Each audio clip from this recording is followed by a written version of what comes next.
Hi, in front of me is Samsung Galaxy F54 and today I would like to show you how you can change default apps.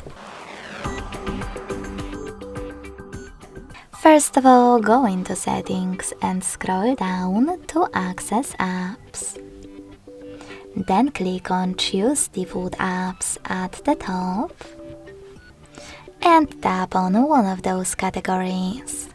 In my case, browser app. Lastly, just click on your new downloaded one in order to apply it and go back. So when I do that, as you can see, my default app has changed. Thanks so much for watching. If you enjoyed this video, leave a like, comment and subscribe. Bye!